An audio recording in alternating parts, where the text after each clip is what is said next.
The first thing you need to know is that Ethan Cole was not lost. He knew exactly where he was. He was lying at the bottom of a scree slope in the Wind River Range of Wyoming, 40 miles from the nearest road, with a leg that would not hold his weight. And he was completely alone. Or at least, he was supposed to be, because on the second night, when the temperature dropped and his thoughts began to slow down in that dangerous, syrupy way, someone spoke to him. A calm voice, just behind his right shoulder. It said, "Don't sleep yet. Move your hands." There was no one there. There was no one for 40 miles. And that voice is the reason he's alive. This is a true kind of story, not this exact man. His name and the details have been changed. But what happened to him has happened to hundreds of people: climbers, sailors, polar explorers, survivors pulled out of collapsed buildings. They all describe the same thing, almost word for word. And science knows exactly what it is. But first, the mountain. Ethan was 34, not a professional climber, a software guy from Denver who hiked to keep his head quiet. He'd done this route before in summer with a friend. This time it was October, and he went alone. He told his sister he'd be back Sunday night. He did not tell her which trailhead. That one sentence, the one he didn't say, is what turned an accident into 6 days. The first day was perfect. Cold air, empty trail, that specific silence you only get above the tree line. He made camp early, slept well, and started the traverse the next morning. The storm wasn't in the forecast. It rarely is up there. It came in from the west just after noon, first as a gray wall, then as wind, then as snow so thick he couldn't see the cairns marking the route. He made the right call. He turned back. The wrong call came 20 minutes later, when he decided to cut down a slope to save time. The rock under the fresh snow was loose. He felt it go before he understood what was happening. That long, sickening slide, the world turning over twice, and then the impact. When everything stopped moving, he was 200 feet lower. His pack was gone somewhere above him, and something in his left knee was very, very wrong. He did the math lying on his back in the snow. Sunday night, his sister notices. Monday, she makes calls. Tuesday, at the earliest, someone starts looking. And looking where? He told her nothing. Search teams would have thousands of square miles and no starting point. Nobody was coming. If he wanted to live, he would have to walk out of there himself, on one good leg, in October. Without his tent, without most of his food, with one water bottle and whatever was in his jacket pockets. The first day of crawling and hobbling, he covered maybe 2 miles. He found a dry spot under an overhang, packed the snow into his bottle, and put it inside his jacket to melt. He didn't sleep so much as flicker in and out. The second day was worse. The knee had swollen inside his boot. The snow had stopped, but the cold that came after it was the serious kind, the kind that doesn't feel like cold anymore, just like being slowly erased.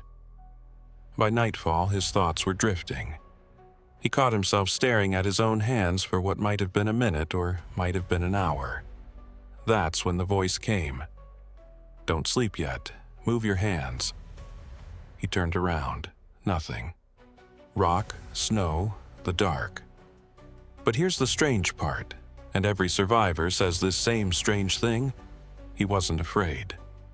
The presence behind his right shoulder didn't feel like a ghost. It felt like a companion.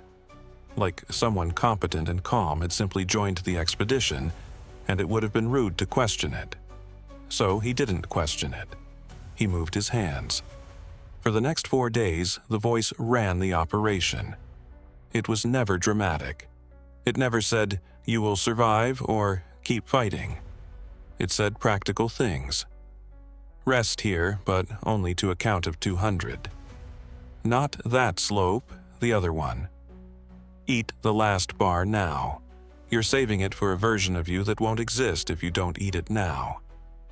He argued with it once.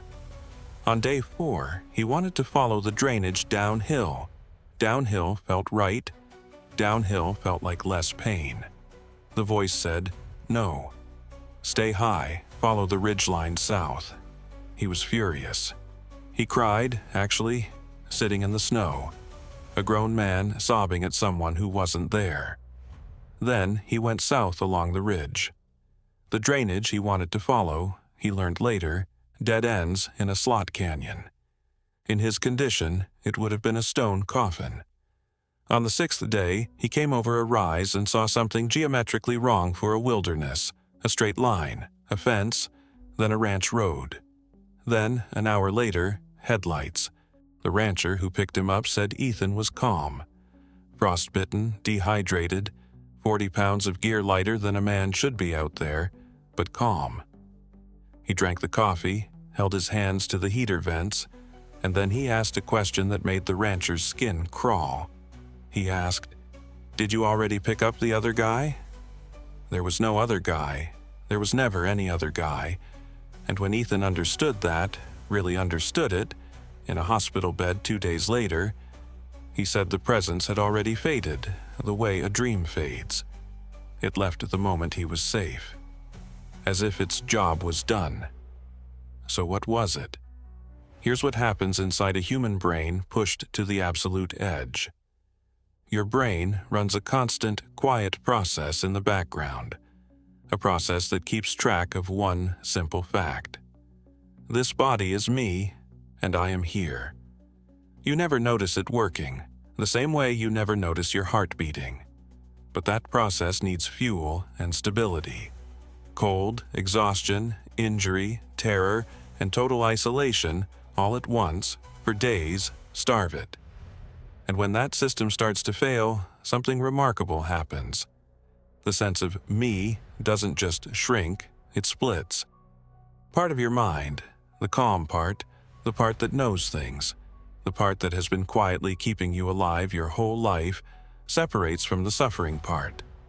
And because your brain can no longer file it under me, it files it under the only other category it has: someone else. Someone here, right behind your shoulder. That's why the voice is never a stranger. It's never cruel, and it's never wrong about the terrain you've already seen. It knows everything you know, because it is you. The strongest, calmest version of you, walking beside the broken one, carrying it home. People have reported it on lifeboats in the open ocean, on polar ice, in the rubble of collapsed towers, alone, at altitude, in the dark. Different centuries, different languages, the same quiet companion at the same right shoulder. Ethan Cole doesn't hike alone anymore. But he says something interesting about those 6 days. He says he's not haunted by the voice. He's haunted by the silence since. Because now he knows it's in there. A passenger who only speaks when everything else has failed. And here's the thought to take with you tonight. That passenger isn't his. It's standard equipment. It's sitting quietly in the dark of every human mind, including the one listening to this right now.